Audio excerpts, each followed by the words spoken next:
I worked the night shift at St. Agnes Memorial for 6 years. I thought I'd seen everything.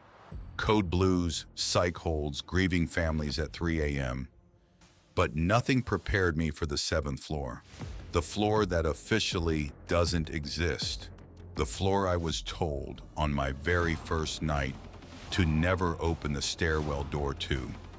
I broke that rule exactly once, and I'm still not sure I ever really left.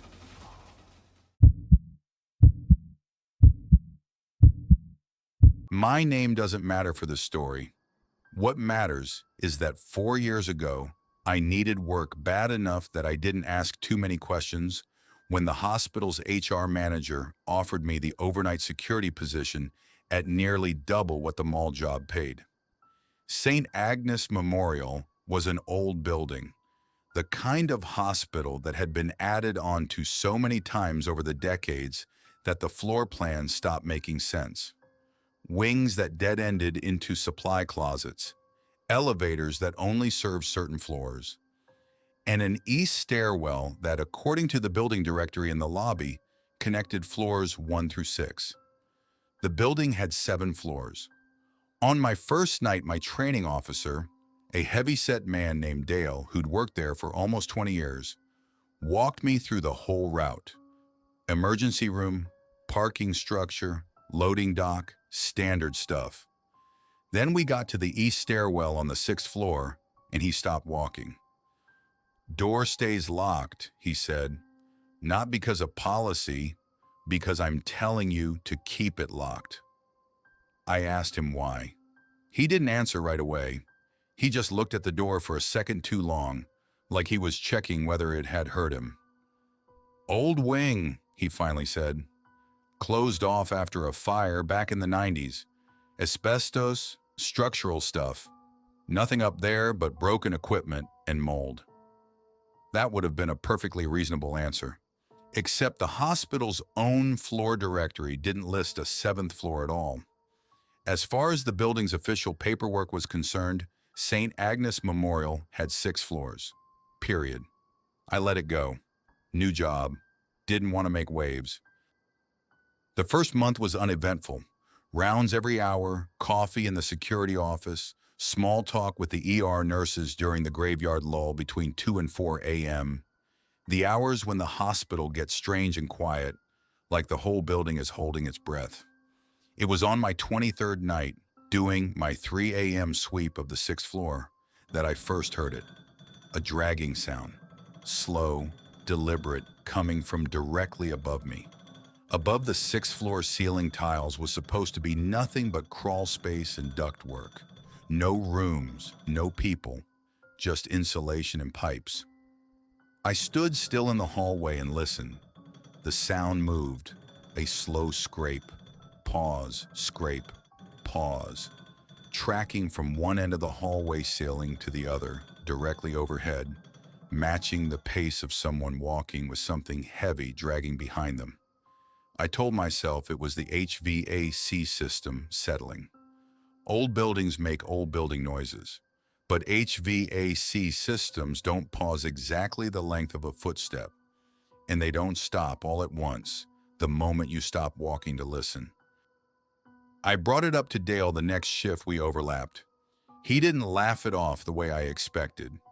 Instead, he set his coffee down very carefully, like he needed both hands steady, and asked me exactly which hallway I'd been standing in. I told him, "East corridor, 6th floor, right beneath the stairwell landing." He nodded slowly. "That's the spot," he said. "Everybody who's worked this shift long enough hears it eventually, right under the stairwell door." "Under it or behind it?" Dale looked at me for a long moment before he answered. "Both, some nights." He told me, reluctantly, like he was breaking a rule just by saying it out loud, that the 7th floor hadn't just been closed after a fire. There'd been a fire. That part was true. But the official story left out that 3 patients had never been accounted for in the evacuation. The hospital's records listed them as transferred. Dale said he'd worked there long enough to know nobody had ever found paperwork showing where they were transferred to. "Nobody talks about it," he said. "Insurance thing, legal thing, whatever thing. Point is, you hear something up there, you don't investigate. You finish your round and you go have your coffee. I asked him if he'd ever opened that door. He didn't answer. He just picked his coffee back up and changed the subject. 3 weeks later, I got pulled into something that had nothing to do with the seventh floor, except it did, in a way I didn't understand until much later. A patient in room 617, sixth floor, elderly woman named Mrs. Halloway, kept telling the night nurses that someone was standing in her doorway after lights out. Security got called because she was distressed enough that the charge nurse wanted it documented and checked out, in case it was a wandering patient or a confused visitor. I checked the hallway, empty. Checked the security footage from the corridor camera. Nothing on it. No one entering or leaving her doorway the whole hour she claimed someone had been standing there. But when I reviewed the footage a second time, slower, frame by frame, I noticed something in the corner of the frame I'd missed. The shadow cast by the doorway light fixture, a shadow that should have stayed fixed, since nothing in the hall was moving, shifted, just slightly, just once, like something had passed in front of the light for exactly one frame, without ever entering the frame itself. I didn't mention that part in my report. A week after that, I was doing a routine ride-along check on the freight elevator, the one used for equipment transport, the one that technically served all floors, including the mechanical level above the sixth. I pressed 6. The doors closed. The elevator began to rise. It stopped between floors. Not an emergency stop, no alarm, no flashing light. It simply stopped, and the display above the door, which should have read 6, was blank. I stood there for what felt like a full minute before the doors, not the ones I was facing, but the second set, the ones that opened onto the backloading side of the elevator, the side that was never supposed to open on this route, slid open 6 inches, just 6 inches, enough to see a stretch of dark hallway that didn't match any floor I recognize. Water-stained ceiling tiles, a gurney on its side, and at the far end, past the reach of the elevator light, a shape at hip height that I first mistook for a fire extinguisher mounted on the wall. It wasn't mounted on the wall. It was standing, the doors shut. The elevator continued to 6 like nothing had happened. I didn't sleep well after that. For the next few shifts, I found myself watching that stairwell door every time I passed it, the way you watch something in your peripheral vision that you're afraid will move if you look at it directly. I started quietly asking around, not Dale this time, but the older nursing staff, the ones who'd been at St. Agnes since before the fire. One nurse, Carol, who'd worked there almost 30 years, told me something that made the hair on my arm stand up. She said the fire on the 7th floor hadn't been an accident. She said there'd been a doctor up there, decades ago, before her time even, but the story got passed down, who'd been running unauthorized procedures on long-term patients nobody was checking in on. Patients whose families had stopped visiting. Patients who, for one reason or another, wouldn't be missed. The fire, Carol said, happened the same week an internal investigation was supposed to begin. Convenient, she said, in a tone that told me she didn't believe it was convenient at all. I want to be honest with you. I'm not a brave person. I never went looking for trouble in that hospital. But 6 months into the job, on a night when the whole floor felt wrong, too quiet, too cold, the kind of cold that comes from somewhere other than the air conditioning, I found myself standing in front of the east stairwell door with my master key already in my hand. I don't fully know why I did it. Curiosity, maybe. Or the feeling, one I still can't shake, that something up there had been waiting a very long time for someone to finally open that door. The lock clicked. The door swung inward on a stairwell that hadn't been used in decades. Dust so thick on the steps it looked like snow that had never been walked through. Except it had. There were footprints in it, small, bare, leading upward, and they were fresh. I should have gone back down right then. I didn't. I climbed. The air got colder with every step, colder than a closed-off, unused floor had any right to be. At the top, the door to the seventh floor was already open a crack, light bleeding out from inside. Except the seventh floor had no working power, had never had working power since the fire. The light wasn't electric. It was a pale, flickering, greenish light, the kind that comes from something other than any bulb I've ever seen. Through the gap in the door, I could see a hallway identical to the one I patrolled every night on the sixth floor. Same tile, same water-stained ceiling I'd glimpsed through the elevator doors weeks earlier. Except every room I could see into had a bed in it, and every bed had someone lying in it, perfectly still, facing the ceiling.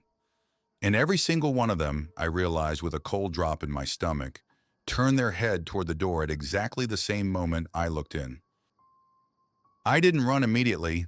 I wish I could tell you I did, because that would have been the smart thing. Instead, I stood there frozen as one of the figures, the nearest one in the room closest to the door, sat up in bed with a motion too smooth, too unhurried, like it had been sitting up in that exact way every night for 50 years, patiently waiting for an audience. It didn't have Mrs. Halloway's face. It didn't have any face I recognize, but it spoke with a voice that sounded exactly like the dragging sound I'd heard through the ceiling months before. A dry, scraping whisper that seemed to come from everywhere in the hallway at once, not just from the bed. "You left the door open," it said. "Now you have to finish the round." I don't remember deciding to run. I remember being at the bottom of the stairwell with my hands shaking too hard to get the key back into the lock. The dragging sound now directly behind me on the stairs. Unhurried, exactly one step behind wherever I was. I got the door shut. I got it locked. I stood with my back against it, breathing hard, in the sixth-floor hallway that suddenly felt like the safest place in the world. The dragging sound stopped on the other side of the door. Then, faint but unmistakable, 3 slow knocks. Not frantic, not desperate, patient. Like whatever was on the other side had all the time in the world and simply wanted to confirm that I'd heard. I found Dale in the break room an hour later, and the moment he saw my face, he already knew. "You opened it," he said. It wasn't a question. I nodded. I told him everything: the footprints, the light, the figures, the voice. Dale sat down heavily and rubbed his face with both hands. Then he told me the last piece of the story. The piece, he said, he'd hoped he'd never have to pass on to anyone else. Every guard who opens that door, he said, gets marked. Not physically, not in any way you can point to, but from that night forward, something up there considers you part of its round, part of the patience it keeps count of. He said the guard before him had opened it too, 20-some years back, and had transferred out of St. Agnes within the month, moved 3 states away, and still, according to the one letter Dale ever got from him, heard 3 slow knocks on his apartment door some nights. Knocks that stopped the second he checked and found no one there. "It doesn't come after you," Dale said quietly. "It just checks. Makes sure you're still on the list." I still work the night shift at St. Agnes Memorial.